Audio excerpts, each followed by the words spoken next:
In the calm suburban town of Woodbridge Township, New Jersey, Melanie and Bill McGuire seemed to have it all: a loving marriage, two beautiful children, and a brand new house waiting to be moved into. But behind closed doors, a dark secret was brewing, leading to a crime so chilling it would shake the community to its core.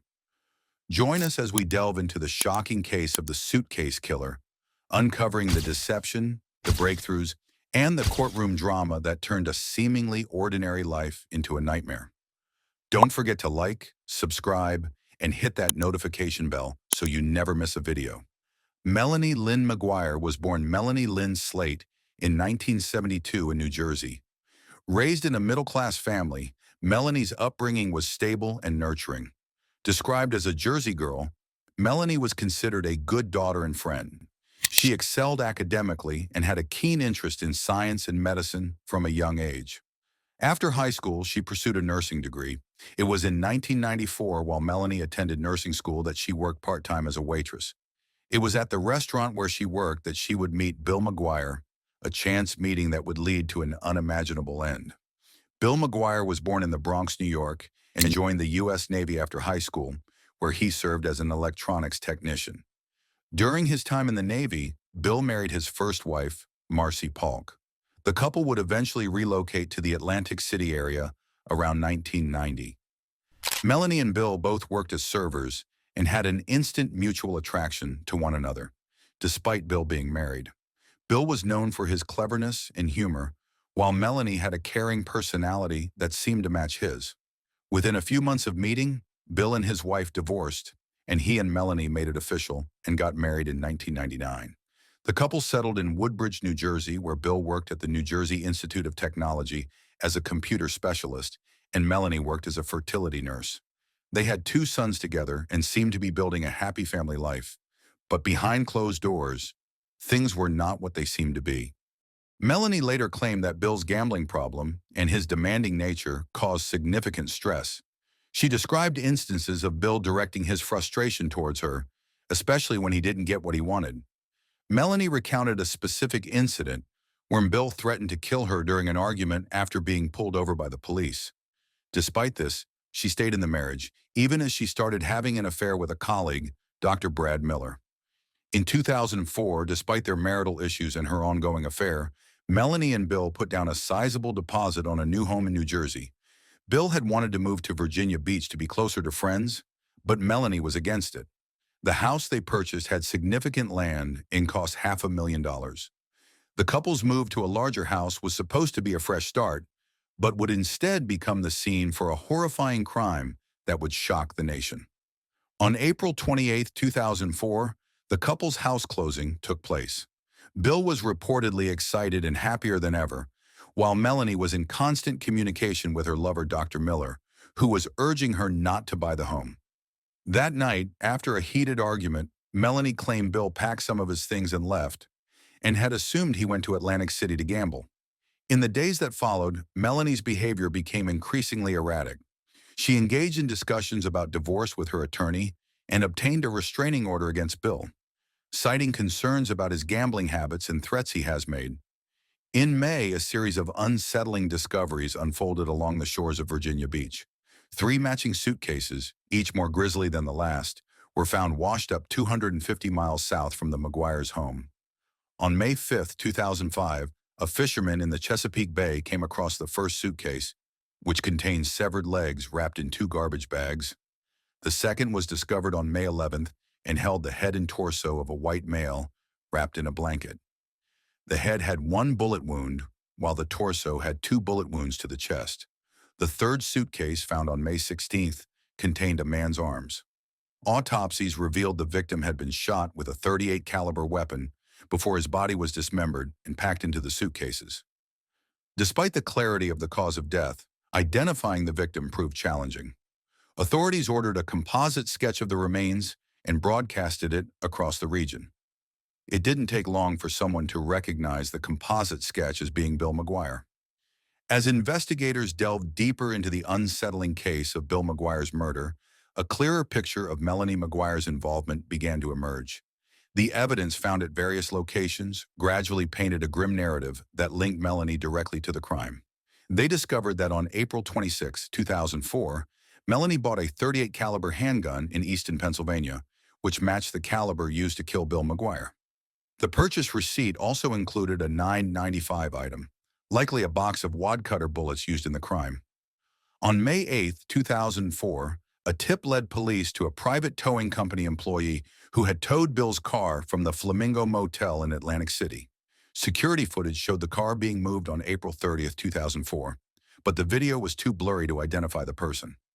Melanie later claimed she moved the car as a prank, despite having sought a protection order against Bill shortly before, following an alleged incident of domestic violence.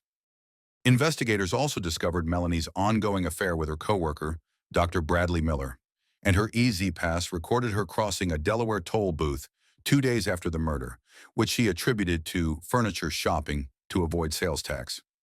More evidence emerged from a search of Bill McGuire's car, where investigators found a bottle of chloral hydrate, a sedative, along with 2 syringes. These had been prescribed by Dr. Bradley Miller, but the prescription was written in Melanie's handwriting, suggesting she may have obtained the sedative deceitfully.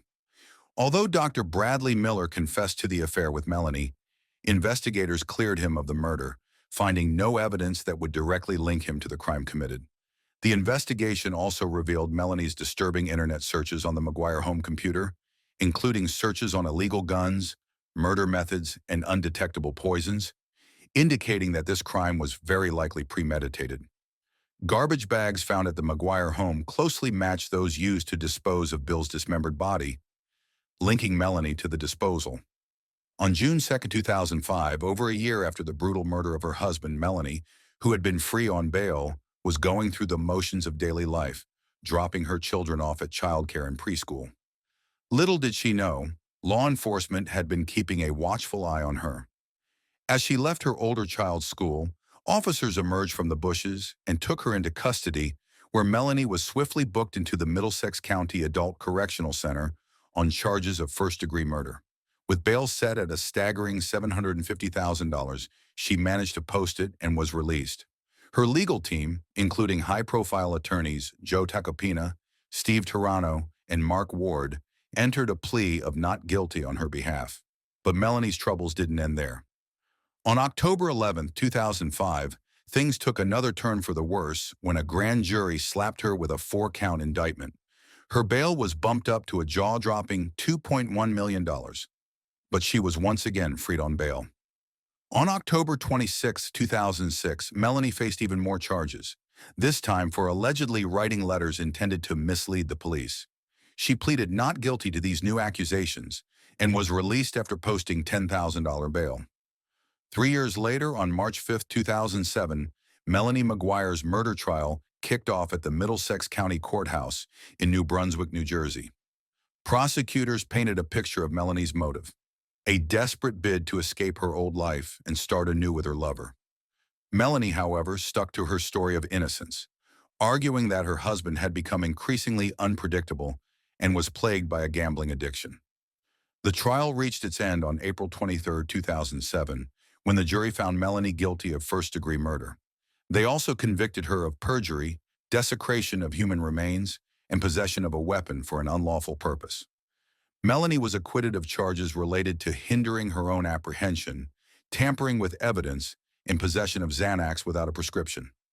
Before sentencing, Melanie tried to throw a wrench in the works by appealing for a new trial, claiming that a jailhouse informant had uncovered a new theory: that Bill McGuire's murder might have been orchestrated by mobsters over his debts. The informant's credibility quickly unraveled, and he recanted, accusing McGuire's attorney of pressuring him to lie. With this new angle debunked, Melanie's request for a new trial was quickly withdrawn. On July 19, 2007, Melanie McGuire was sentenced to life in prison at just 34 years old. Her case, dubbed the Suitcase murder, became a media sensation. Author John Glatt even penned a book about the case, titled To Have and to Kill, and the story has been featured on numerous true crime shows. The tragic case of Melanie McGuire, known as the Suitcase Killer, remains a haunting reminder of how seemingly ordinary lives can unravel into unimaginable horror. Melanie's conviction and life sentence, following a high-profile trial, is a grim story of betrayal and murder. The discovery of Bill McGuire's dismembered body in Suitcases and the grisly series of events were driven by a toxic blend of greed, deception, and desperation. And despite Melanie's pleas of innocence and attempts to cast doubt on her guilt, the weight of the evidence proved overwhelming. If you found this case as compelling as we did, don't forget to hit that like button and subscribe for more in-depth investigations into the most intriguing true crime stories. Share your thoughts and theories about the case in the comments below. Thanks for watching.